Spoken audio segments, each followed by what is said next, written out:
Hello students, welcome back to Shubham lecturer channel. तो student, जैसा कि आपको पता है कि इस समय हम 12th केमिस्ट्री के चैप्टर 1 ठोस अवस्था को पढ़ रहे हैं। आज का हमारा टॉपिक है एकक कोष्ठिका या मात्रक कोष्ठिका। ठीक है, इस वीडियो में हम पढ़ेंगे कि एकक कोष्ठिका क्या होती है, ये कितने प्रकार की होती है, किस प्रकार से इसका चित्र बनाएं, और जो आपके एकक कोष्ठिका का प्रकार है उसमें कितने परमाणु होते हैं, सब कुछ हम इस वीडियो में डिस्कस करेंगे। ठीक है, तो क्या है हमारा टॉपिक? एकक कोष्ठिका या मात्रक कोष्ठिका, जिसे हम इंग्लिश में कहते हैं यूनिट सेल। ठीक है, तो देखिए सबसे पहले हम एकक कोष्ठिका की परिभाषा जानेंगे कि एकक कोष्ठिका होता क्या है। ठीक है, उसके बाद में हम इसके चित्र को भी समझेंगे। तो देखिए मैंने आपको बताया था क्रिस्टल जालक के बारे में, तो यहाँ पर इसका डेफिनेशन है संपूर्ण क्रिस्टल संरचना में वह छोटी से छोटी इकाई जिसे सभी दिशाओं में बार बार दोहराने पर पूर्ण क्रिस्टल संरचना का निर्माण होता है एकक कोष्ठिका या मात्रक कोष्ठिका कहलाती है। यानी कि एकक कोष्ठिका, बहुत सारी एकक कोष्ठिकाएं मिलकर क्रिस्टल जालक का निर्माण करती हैं। ठीक है, तो अगर आपसे पूछा जाए कि क्रिस्टल जालक की इकाई क्या है, तो आप कह सकते हैं एकक कोष्ठिका। ठीक है, क्योंकि बहुत सारी एकक कोष्ठिका जब आपस में मिलती हैं तो एक जटिल संरचना का निर्माण होता है जिसे हम क्रिस्टल जालक कहते हैं, जो कि मैं आपको ऑलरेडी पढ़ा चुका हूँ। तो एक बार डेफिनेशन फिर से देखते हैं कि संपूर्ण क्रिस्टल संरचना में वह छोटी से छोटी इकाई जिसे सभी दिशाओं में बार बार दोहराने पर पूर्ण क्रिस्टल संरचना का निर्माण होता है एकक कोष्ठिका या मात्रक कोष्ठिका कहलाती है। ठीक है, अब देखिए इसका हम चित्र समझ लेते हैं यहाँ पर। तो चित्र एकक कोष्ठिका का कुछ इस प्रकार से बनता है।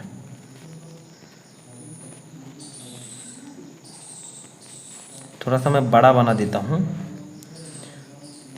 तो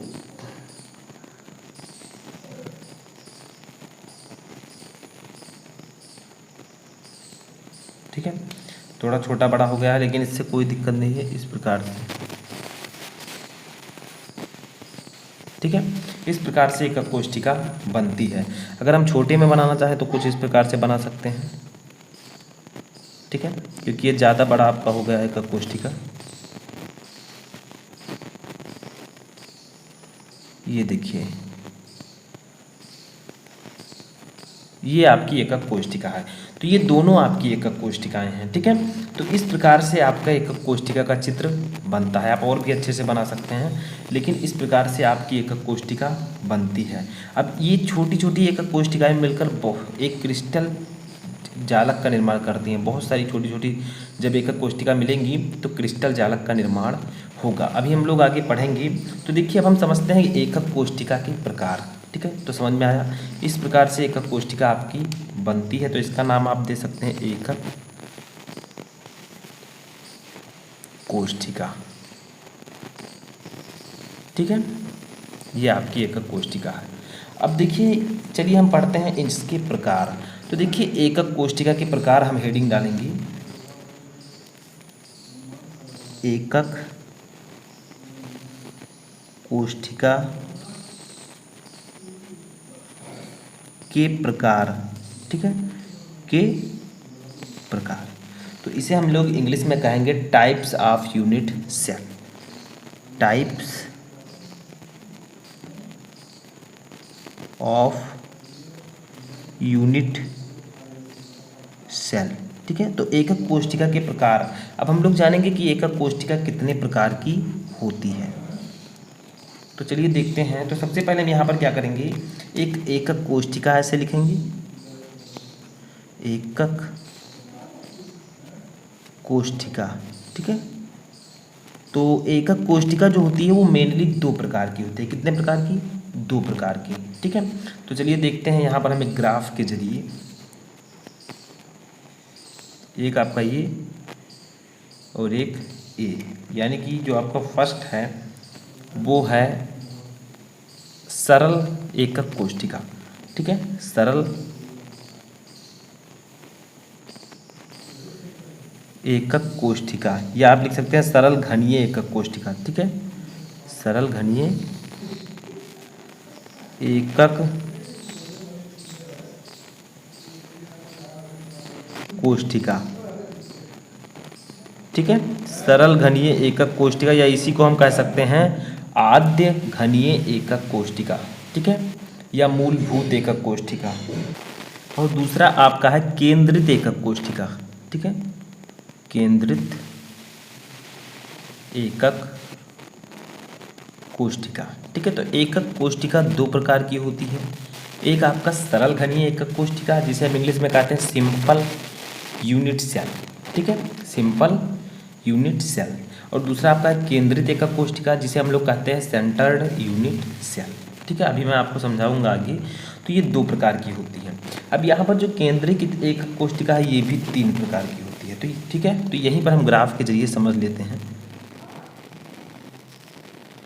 इस प्रकार से समझते हैं। ठीक है, दैट्स अ फर्स्ट का नाम क्या है? तो फर्स्ट का नाम है आपका अंतः या इसी को हम कहते हैं काय केंद्रित। ठीक है, अंतः केंद्रित एकक कोष्ठिका। ठीक है, अब दूसरा हमारा है प्रकार जो इसका है दूसरा, वो है आपका फलक केंद्रित एकक कोष्ठिका। फलक, अभी हम एक एक के बारे में पढ़ेंगे लेकिन पहले इसको समझते हैं। केंद्रित एकक कोष्ठिका। ठीक है, अब बात आती है तीसरे की। तो तीसरा हमारा है यहाँ पर अंत्य केंद्रित एकक कोष्ठिका। अंत्य या इसी को हम कहते हैं आधार। ठीक है, आधार केंद्रित एकक कोष्ठिका। ठीक है, एकक कोष्ठिका। तो तीन प्रकार की आपकी केंद्रित एकक कोष्ठिका होती है। तो हम पहले एक एक को पढ़ते हैं। सबसे पहले हम जानते हैं सरल घनीय एकक कोष्ठिका के बारे में। तो देखिए सरल घनीय एकक कोष्ठिका क्या होती है, जिसे हम इंग्लिश में कहते हैं सिंपल यूनिट सेल, इसे शॉर्ट में कहते हैं SCC। ठीक है, तो देखिए वह एकक कोष्ठिका जिसमें अवयवी कण केवल कोष्ठिका के कोनों पर ही उपस्थित रहते हैं, सरल घनीय एकक कोष्ठिका कहलाती है। यानी कि सरल घनीय एकक कोष्ठिका एक ऐसी एकक कोष्ठिका है जिसमें अवयवी कण कोष्ठिका के कोनों पर ही उपस्थित रहते हैं। ठीक है, जैसे हम चित्र बनाते हैं अभी आपको समझ में आ जाएगा। देखिए ये एकक कोष्ठिका का चित्र है।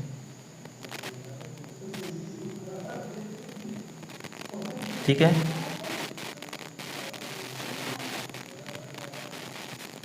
थोड़ा बेटर बनाने का प्रयास करते हैं ताकि समझ में आपको आ जाए। ठीक है, ये देखिए यहाँ पर थोड़ा आपका एकक कोष्ठिका ज़्यादा चौड़ा होगा, चलिए कोई बात नहीं, यहाँ पर आपको समझना है सिर्फ। ये देखिए ये आपकी एक एकक कोष्ठिका है। अब सरल घनीय एकक कोष्ठिका में क्या होता है, इसमें अवयवी कण जो होते हैं केवल कोनों पर होते हैं। जैसे देखिए ये 1, ये 2, ये 3, ये 4, जितने भी कोने हैं उसी पर होंगे। 5, ये 6, ठीक है, ये आपका हो गया 7, ये कोना है आपका। ठीक है, और एक ये हो गया इसके सामने का आपका ये 8। ठीक है, तो इस प्रकार से यहाँ पर अवयवी कण उपस्थित होते हैं। तो देखिए सरल घनीय एकक कोष्ठिका में क्या होगा, इसमें अवयवी कण सिर्फ कोनों पर उपस्थित होंगे। 8 कोने हैं, 1 2 3 4 5 6 7 8, और 8 अवयवी कण इसमें उपस्थित होंगे। समझ में आया? तो सरल घनीय एकक कोष्ठिका में केवल अवयवी कण कोनों पर ही उपस्थित रहते हैं, ऐसी एकक कोष्ठिका हम सरल घनीय एकक कोष्ठिका कहते हैं। ठीक है, अब देखिए इसमें हम परमाणुओं की संख्या निकाल लेते हैं। समझ में आया? यानी कि सरल घनीय एकक कोष्ठिका के प्रति इकाई सेल में कणों की कुल संख्या कितनी होगी। तो इसको अगर हमें निकालना है तो क्या करना है, हमें लिखना पड़ेगा यहाँ पर प्रति इकाई सेल में कणों की संख्या। ठीक है, कणों की संख्या। तो देखिए आपको पता है यहाँ पर एक चीज़ आपको ध्यान में रखना है, जो सरल घनीय एकक कोष्ठिका होती है इसमें अवयवी कण केवल घन के 8 कोनों पर उपस्थित होते हैं, और प्रत्येक अवयवी कण का जो योगदान होता है वो 1/8 होता है। तो हम लोग क्या करेंगे, यहाँ पर हम जितने अवयवी कण हैं, ठीक है, 8 कोने हैं तो 8 कोने हम लिख दिए, उसका 1/8 जो योगदान होगा प्रत्येक अवयवी कण का वो 1/8 होगा। ठीक है, यानी कि मात्रक अवयवी कण का मात्रक कोष्ठिका में योगदान 1/8 होता है। तो यहाँ पर 8 × 1/8 ये कोनों की संख्या, ये आपके जो परमाणु, ठीक है, जो आपके अवयवी कण उपस्थित हैं वो, तो यहाँ पर 8 से 8 कैंसिल हो जाएगा, तो फाइनली ये आपका आ जाएगा 1। तो आप लिख सकते हैं कि प्रति इकाई सेल में कणों की संख्या जो होती है वो 1 होती है। ठीक है, समझ में आया? तो लिख देंगे यहाँ पर हम लोग प्रति इकाई सेल में कणों की या अवयवी कणों की, ठीक है, संख्या, तो वो होगी 1 प्रति इकाई सेल में। समझ में आया? तो ये आपका हो गया सरल घनीय एकक कोष्ठिका में कितने अवयवी कण होते हैं प्रति इकाई सेल में। अब आगे बढ़ते हैं। अब देखिए दूसरा आपका है केंद्रित एकक कोष्ठिका। तो केंद्रित एकक कोष्ठिका मैंने आपको बताया 3 प्रकार की होती है। तो इसका डेफिनेशन देखते हैं। वो एकक कोष्ठिका जिसमें अवयवी कण कोनों के अतिरिक्त अन्य स्थितियों पर भी उपस्थित होते हैं केंद्रित एकक कोष्ठिका कहलाती है। यानी कि केंद्रित एकक कोष्ठिका में क्या होगा, अवयवी कण कोनों के अतिरिक्त अन्य स्थितियों पर भी उपस्थित होंगे। अब और कहाँ होंगे? तो ये मुख्यतः 3 प्रकार की होती हैं। अब तीनों अलग अलग होंगे। ठीक है, किस प्रकार से देखिए। फर्स्ट आपका है अंतः केंद्रित एकक कोष्ठिका, या इसी को हम कह सकते हैं काय केंद्रित एकक कोष्ठिका, जिसे हम इंग्लिश में कहते हैं body centred unit cell. Short में इसे हम कहते हैं BCC। ठीक है, तो देखिए इसका डेफिनेशन क्या होगा। यदि अवयवी कण कोनों के अतिरिक्त एकक कोष्ठिका के केंद्र में भी उपस्थित हो तो यह अंतः केंद्रित एकक कोष्ठिका कहलाती है। नाम से ही पता है अंतः केंद्रित, यानी कि यदि अवयवी कण 8 कोनों पर उपस्थित हों और इसके बजाय इसके अलावा वो एकक कोष्ठिका के केंद्र पर भी उपस्थित हो तो ऐसी एकक कोष्ठिका को हम अंतः केंद्रित एकक कोष्ठिका कहेंगे। जैसे इसका चित्र समझते हैं तो आपको समझ में आ जाएगा। ठीक है, चित्र इसका बना लेते हैं तभी आपके समझ में अच्छे से आने वाला है। तो देखिए इस प्रकार से हम चित्र बना लेंगे।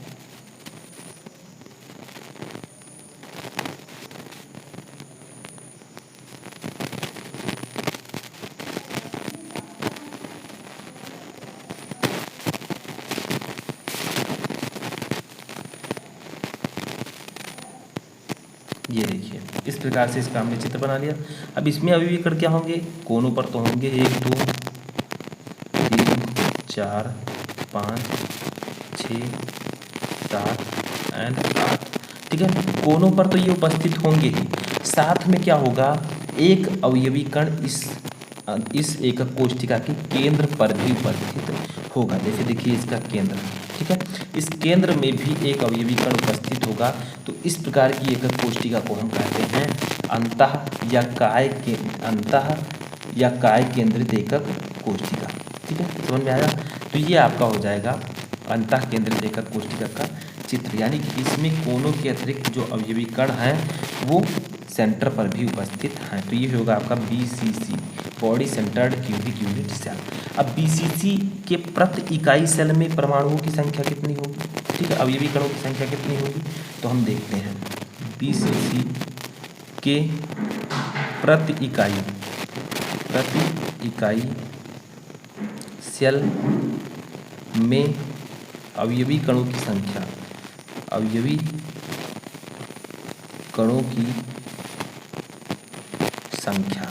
कितनी होगी? तो सिंपल है, कितना होगा बताइए। तो यहाँ पर आपका हो जाएगा सेम वही प्रोसेस। 8 पहले कोनों का हम लिखेंगे तो 8 गुणे 1/8, तो योगदान होगा 1/8 होगा। ठीक है, और प्लस इसमें क्या कर देंगे, एक अवयवी कण हम ऐड कर देंगे, क्योंकि एक अवयवी कण इसके केंद्र पर भी उपस्थित है कोनों के अतिरिक्त। तो देखिए यहाँ पर फाइनली आपका आ जाएगा 8 से 8 कैंसिल हो जाएगा, 1 + 1, यानी कि BCC में जो आपका अवयवी कणों की संख्या आएगी वो आ जाएगी 2। ठीक है, तो body centred cubic unit cell के प्रति इकाई सेल में अवयवी कणों की संख्या 2 होती है। ठीक है, अब देखिए हम लोग पढ़ेंगे केंद्रित एकक कोष्ठिका का दूसरा प्रकार।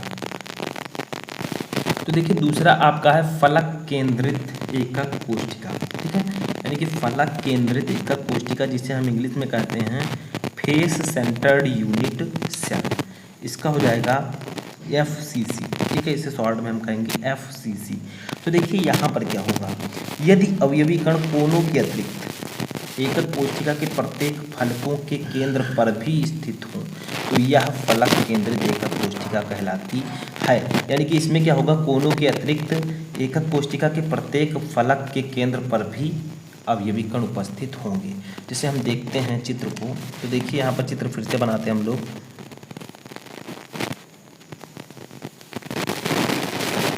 इस प्रकार से,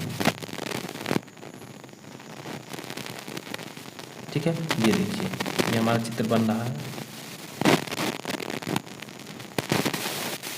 ये बन गया आपका। ठीक है, अब यहाँ पर पहले तो कोनों पर अवयवी कण होंगे 1 2 3 4 5 6 7 8। ठीक है, अवयवी कण हो गए। अब क्या होगा, जो आपकी एकक कोशिका होती है इसमें 6 फलक होते हैं। ठीक है, कितने फलक होते हैं, 6 फलक होते हैं। तो प्रत्येक फलक के केंद्र पर भी इसमें अवयवी कण उपस्थित होंगे। जैसे एक यहाँ होगा, 2 यहाँ होंगे, क्योंकि यहाँ पर 2 फलक होंगे। ठीक है, आपको इस प्रकार से दिख रहा है, जब आप लेकर हाथ में देखेंगे क्यूब को तो आपको 2 फलक दिखेंगे, एक सामने की तरफ, एक पीछे की तरफ। समझ में आ रहा है, एक यहाँ पर आपका हो जाएगा, एक यहाँ पर हो जाएगा, एक यहाँ पर हो जाएगा।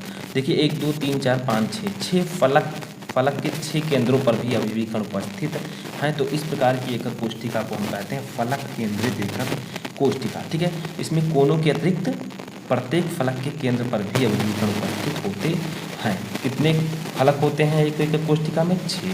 तो चलिए अब हम इसमें अवयवी कणों की संख्या निकालते हैं। ठीक है, तो FCC के प्रति इकाई सेल में अवयवी कणों की संख्या, अवयवी कणों की संख्या। ठीक है, तो इसमें क्या होगा बताइए, इसमें 8 गुणे 1/8 पहले हम करेंगे। ठीक है, अब चूंकि यहाँ पर 6 फलक हैं तो 6 गुणे 1/2 कर देंगे। अब 1/2 हमने क्यों किया, क्योंकि मान लीजिए इसके पास आपने एक और क्यूब रख दिया है। ठीक है, तो जो ये अवयवी कण होगा ये 2 अलग अलग क्यूब्स, 2 अलग अलग आपका जो एकक कोशिका है उसमें होगी। ठीक है, जैसे ये है तो आपका ये 2 अलग अलग फलकों में है। ठीक है, तो यहाँ पर हम क्या कर देंगे, 1/2 से इसे भाग दे देंगे। ठीक है, मान लीजिए यहाँ पर हमने इसके साइड में एक घन रख दिया है, तो जो अवयवी कण होगा ये उसमें भी योगदान देगा। तो 1/2 यहाँ पर रहेगा, 1/2 वो उसमें योगदान देगा। तो यहाँ पर हम 1/2 से इसलिए गुणा कर देते हैं, तो 8 से 8 कैंसिल, 2 से 3 हो जाएगा, तो आपका हो जाएगा 1 यहाँ पर बचेगा, 3 यहाँ पर। तो फाइनली आपका आ जाएगा 3 और 1 4। ठीक है, तो FCC के प्रति इकाई सेल में जो अवयवी कणों की संख्या होगी वो हो जाएगी 4। समझ में आया, तो यहाँ पर आपका 4 आ जाएगा। अब देखिए यहाँ पर हमारा लास्ट बचता है, लास्ट हमारा है अंत केंद्रित एकक कोशिका। ठीक है, अब ये क्या होता है, ये भी सिंपल है, सिर्फ आपको समझना है, उसी तरह का है। देखिए इसमें अवयवी कण कोनों के अतिरिक्त किन्हीं 2 विपरीत फलकों के केंद्र पर भी उपस्थित होते हैं। यानी कि अंत केंद्रित एकक कोशिका में क्या होगा, इसमें कोने पर अवयवी कण होंगे ही और किन्हीं 2 विपरीत फलकों पर, सामने के सामने 2 विपरीत फलकों पर भी अवयवी कण उपस्थित होंगे। जैसे देखिए चित्र बना लेते हैं एक हम,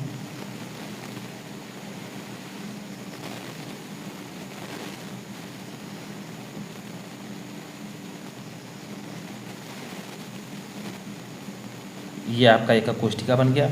इसमें सबसे पहले कोनों पर अवयवी कण होंगे, तो कोनों पर हम डाल देते हैं यहाँ पर। ठीक है, अब यहाँ पर कोनों के अतिरिक्त किन्हीं 2 विपरीत फलकों पर, जैसे ये फलक है, ये फलक है, ये फलक है, ये फलक है, तो मान लीजिए इस फलक और इस फलक 2 विपरीत फलक हैं सामने के सामने, तो इन दोनों विपरीत फलकों पर भी अवयवी कण उपस्थित होते हैं। तो इस प्रकार की एकक कोशिका को हम अंत केंद्रित एकक कोशिका कहते हैं, एंड सेंटर्ड यूनिट सेल। अब इसमें कितने परमाणु होते हैं, ठीक है, तो अंत्य केंद्रित एकक कोशिका के प्रति इकाई, ठीक है, प्रति इकाई सेल में अवयवी कणों की संख्या, अवयवी कणों की संख्या कितनी होगी, बताइए। तो यहाँ पर क्या होगा, यहाँ पर कहा गया है कि 8 गुणे 1/8, ठीक है, प्लस आपका 2 विपरीत फलक हैं। मैंने आपको बताया जब ये फलक पर उपस्थित हैं तो क्या होगा, 6 फलक होते हैं। अब 6 फलकों के मान लीजिए इसके साइड में मैंने एक और एक कोष्ठिका रख दी है, तो ये जो है दोनों में आधा आधा योगदान देगा। तो यहाँ पर हम क्या करते हैं, 2 अभी भी कण है, इसका 1/2 कर देते हैं। जैसे वहाँ पर मैंने 6 गुणे 1/2 किया था, ठीक है। तो यहाँ पर 8 से 8 कैंसिल, 2 से 2 कैंसिल, फाइनली आपका बचेगा 1 + 1, यानी कि टोटल इसमें अवयवी कणों की संख्या हो जाएगी 2। तो अंत केंद्रित एकक कोष्ठिका के प्रति इकाई सेल में अवयवी कणों की संख्या 2 होती है। तो ये फाइनली आपका एकक कोष्ठिका क्लियर हो चुका है कि एकक कोष्ठिका क्या होती है, कितने प्रकार की होती है, ठीक है, कितने परमाणु होते हैं, तो ये सब मैं आपको बता चुका हूँ। तो कैसा लगा आपको ये वीडियो, कमेंट बॉक्स में बताएं। अगला टॉपिक लेकर मैं जल्द ही आऊँगा, तब तक आप लोग तैयारी करते रहें।